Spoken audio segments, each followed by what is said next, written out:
Hi everyone, this is Syrian Girl, here with you to investigate the death of Jeffrey Epstein, the child sex trafficker for the rich and powerful.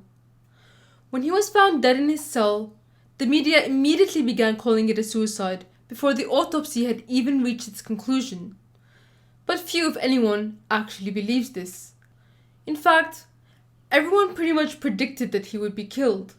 But somehow it's still quite shocking. So let's investigate this murder mystery.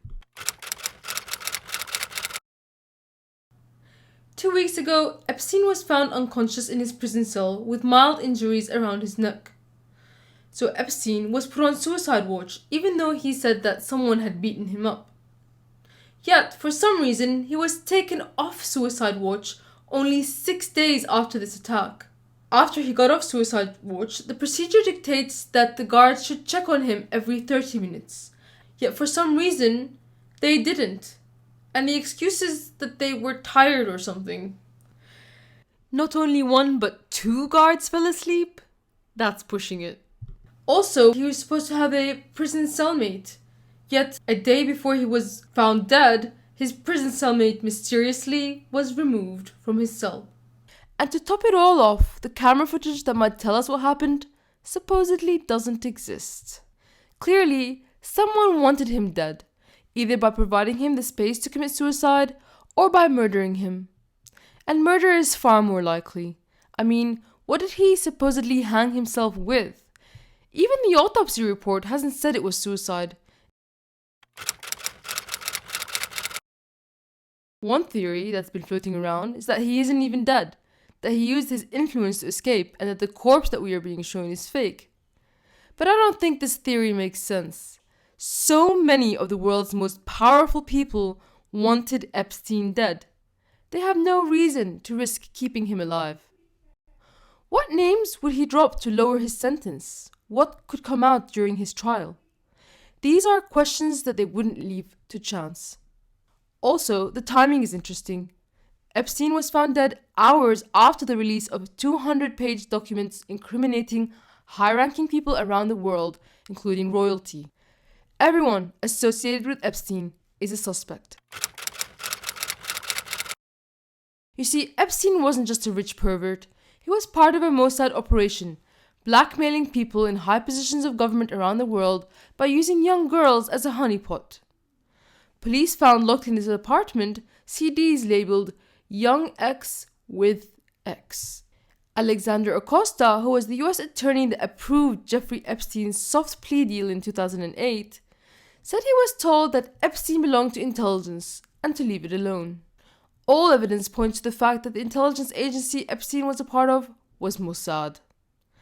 Many of Epstein's associates were either connected to Mossad or high up in Israeli politics. His partner in crime, Ghislaine Maxwell, was the daughter of billionaire Mossad agent Robert Maxwell. After Robert Maxwell was mysteriously found dead, he had a hero's funeral in Israel, attended by the then president and prime minister. He also had a history of using his daughter, Ghislaine, to blackmail politicians with sexual favors. Like her father, Ghislaine was very well connected to Clinton, to Trump, to the British royal family, to name a few. She introduced Epstein to these people as a billionaire financier. But as a matter of fact, Epstein isn't really a billionaire. Forbes reported that there is scant proof that he had a fortune of that mass. His whole billionaire bit was a sham, a Mossad front. The money was actually coming from Victoria's Secret mogul, Les Wexner, who was Epstein's only client. The reason Epstein had a $77 million townhouse in New York was because Wexner gave it to him for $0. Now Wexner is trying to wash his hands of the whole operation, claiming that Epstein took $46 million from him against his will. But Wexner didn't just give Epstein money. He also gave him access to young girls through his lingerie modeling agency, Victoria's Secret. Wexner also runs the Wexner Foundation, whose stated goal is to fund Jewish leadership in Israel and abroad. Wexner Foundation gave millions of dollars to former Israeli Prime Minister Ehud Barak, who Epstein is good friends with, seeing as though Ehud was spotted going into Epstein's apartment with a bunch of girls. Wexner and Ehud would both benefit from silencing Epstein, making them suspects.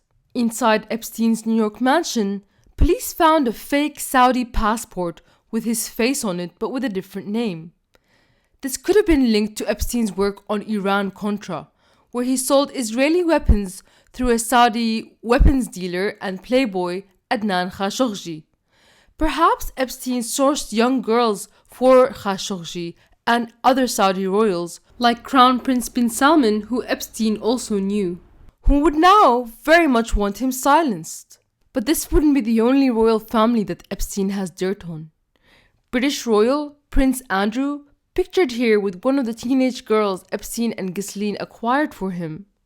He was the lead story hours before Epstein's death because the released court documents gave details of his victim's accusations. Remember, this is a man who met with Epstein even after Epstein was convicted of pedophilia. So, the British royal family are high on the suspect list. Epstein is also linked to 4 members of Genie Energy, the Israeli company trying to steal Syrian oil out of the Syrian Golan Heights. Bill Richardson, who was on the board of Genie Energy, was accused of using Epstein's services for his pedophilic urges in the released court documents. Bill Richardson and the entire board of Genie Energy may be motivated to silence Epstein.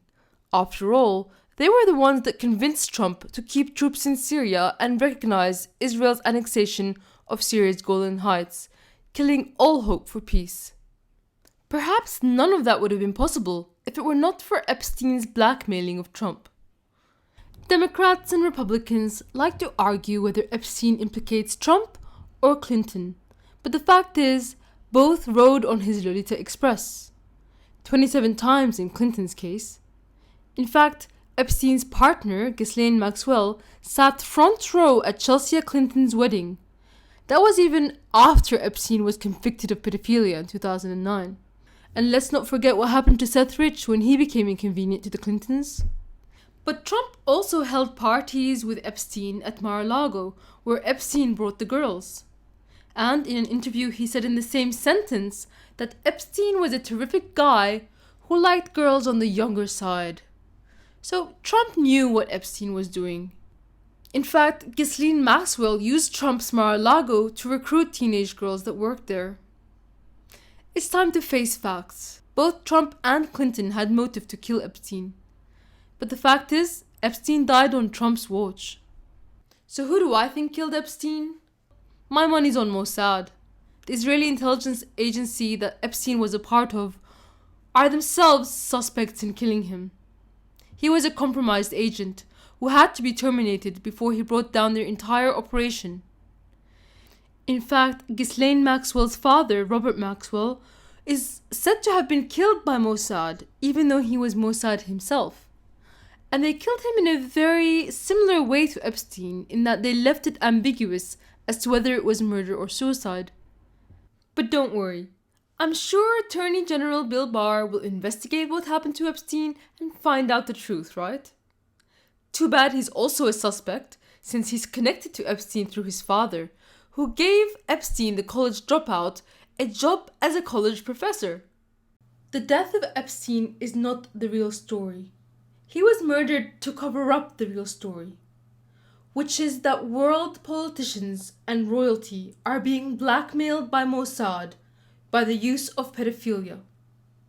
The murder of Epstein should not bury this story. In fact, it should inflame it.